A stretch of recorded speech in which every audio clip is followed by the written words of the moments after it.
Smart Ideas avec Elsa Chaille, bonjour. Bonjour. Bienvenue, vous êtes la cofondatrice d'Open Climat, créée en 2021 avec Vincent Papola. Et avec quelle idée? Dites-moi tout. Déjà, merci de m'accueillir. Effectivement, on travaillait en fait avec Vincent en conseil, notamment sur les sujets climat. Et c'est là qu'on s'est aperçu que c'était impossible d'avoir accès à de l'information sur ce que faisaient les entreprises, de l'information qui soit comparable, qui soit fiable et qui soit lisible, pas seulement par des experts, mais par le commun des mortels. Et on s'est aperçu qu'en fait, ce constat, il a nourri notre conviction qui est de se dire on n'arrivera pas à mener à bien cette transition si le sujet reste un sujet d'experts. On a besoin de faire en sorte de mettre ça dans la main de tous les décideurs qui ne sont pas forcément des experts et qui ont besoin d'intégrer les sujets climat dans leurs décisions. Et donc c'est quoi Open Climat? C'est une plateforme, c'est Open, donc l'idée de data, de données, d'informations disponibles pour tout le monde? Exactement. Donc concrètement, Open Climat, c'est une plateforme de transparence qui centralise toute l'information sur l'action climatique des entreprises. On a d'un côté les entreprises qui partagent leurs informations à un unique endroit de façon exhaustive, de façon comparable, de façon fiable.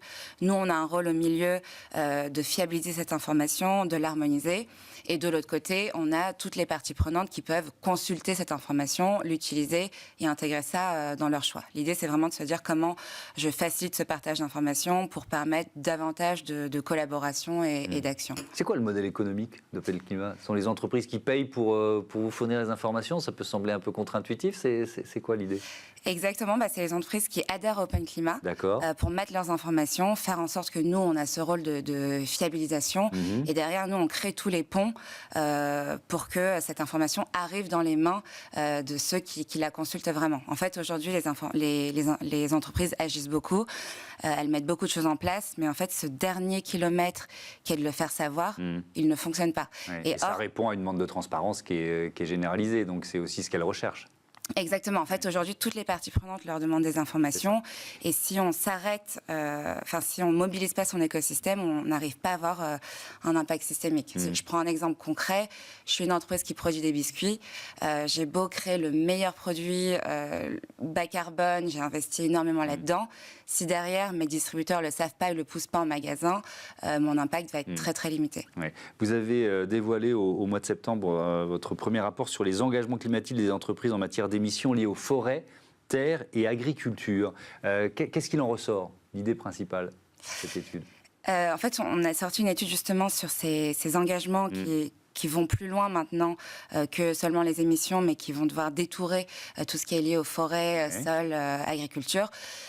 Pour l'instant, ça se met en place. Il y a encore peu d'entreprises qui sont engagées dans cette démarche, mais ça accélère. Et ce que je disais, c'est que l'ensemble de leurs parties prenantes commencent à leur demander des comptes là-dessus, ce qui fait que ça accélère aussi ce mouvement. Ouais. Le bilan extra-financier, la directive européenne CSRD, vous sentez l'effet de cette directive dans votre activité?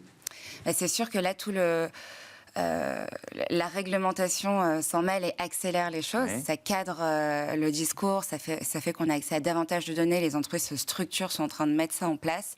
Et ça fait grandir aussi le périmètre de jeu. Ça concerne de plus en plus des entreprises plus petites que ce qu'on a aujourd'hui. Oui, effectivement, parce que étape par étape, ça va aller jusqu'à concerner les PME non cotées, puis même par capillarité, les sous-traitants et toutes les entreprises de la chaîne de valeur d'un produit. Merci beaucoup, Elsa Chaille, et bon vent à Open Climat. Voilà, c'est la fin de ce numéro de Smart Impact. Je voudrais vous remercier de votre fidélité à la chaîne des audacieuses et des audacieux, et puis remercier Marie Billat et Alexis Mathieu, producteurs et programmateurs de Smart Impact, le réalisateur aujourd'hui Mani Pezech et Saïd Mamou au son. Belle journée sur notre chaîne, à très vite.